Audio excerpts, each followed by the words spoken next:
Hi friends, మనతో పాటు మన ఫారెస్ట్ డిపార్ట్మెంట్ నుంచి మన వెస్టేజ్లో చేస్తున్నారు సార్.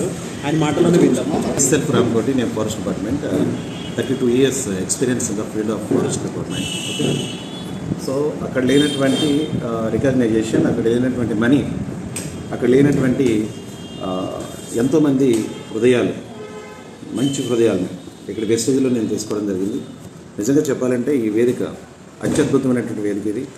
ఇది ఎంతోమందికి స్ఫూర్తిదాయకమైనటువంటిది. ఇది మెయిన్లీ చూస్తే ఇది నిరుద్యోగ సమస్యను అరికట్టడంలో ఇది మనస్ఫూర్తిగా నేను చెప్తున్నాను.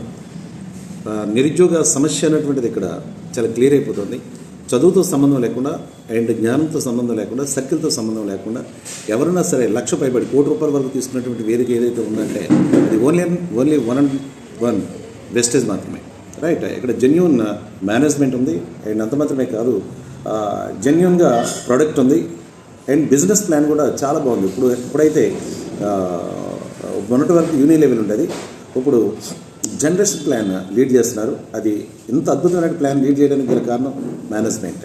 ఎంత పెద్ద మేనేజ్మెంట్ ఉంది అని అంటే గల కారణం ఒకే ఒకటి, wastage. Thank you very much. అనుకుంటే only one and way network యొక్క పవర్ తెలుసుకుంటే మాత్రం ఎవరు కూడా ఉద్యోగాల గురించి వెతకరు. సమస్తం నెట్వర్క్ గురించి తెలుసుకుంటారు. నెట్వర్క్ పవర్ తెలుసుకుంటే మాత్రం ఎవరు కూడా వెనకాడరు. నెట్వర్క్లో పవర్ ఎక్కడి నుంచి స్టార్ట్ అయిందంటే యునైటెడ్ స్టేట్స్ ఆఫ్ అమెరికా. తక్కువ జనాలతో అది అంత ఉన్నత స్థితికి వెళ్ళిపోయిందంటే గల కారణం ఏంటంటే only one and way network అంటే మన వెస్టేజే కాదు, చాలా నెట్వర్క్స్ ఉన్నాయి. ఆ నెట్వర్క్లో మన వెస్టేజ్ అనేటువంటిది ఇండియన్కి సూటబుల్.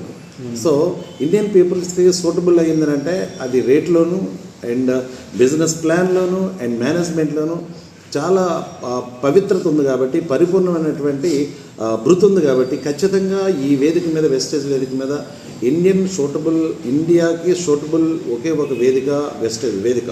సో ఈ వేదిక నెట్వర్క్లో ఉంది కాబట్టి ప్రతి వస్తువు నెట్వర్క్లో పంపిస్తున్నారు ప్రతి మనిషికి. ఇది రానున్న 2025 నాటికల్లా నెట్వర్క్ గురించి అందరికీ తెలిసిపోద్ది. అండ్ 2030 నాటికల్లా పూర్తిగా ఎవరు కూడా ఉద్యోగాలు ఉండరు, అందరూ నెట్వర్క్లోనే ఉంటారు. ఇది ఎక్కడి నుంచి మనకు సంతృప్తించిందని అంటే only came from United states of America. So ఇది అంత తక్కువ మందితో ఇప్పుడు ఉన్నత శిఖరాగ్రాలని అధిగమించిందని అంటే అది నెట్వర్క్ పవర్. అది ఇక్కడ ఎంతమంది జనాలు ఉండి కూడా ఇక్కడ సాధించలేకపోతున్నారని అంటే సింగిల్ యాటిట్యూడ్ లేకపోవడమే. సింగిల్ యాటిట్యూడ్ ఉన్నటువంటి ప్రతి వ్యక్తి కూడా నెట్వర్క్లో ఉంటాడు. నెట్వర్క్లో ఉన్నటువంటి ప్రతి వ్యక్తి కూడా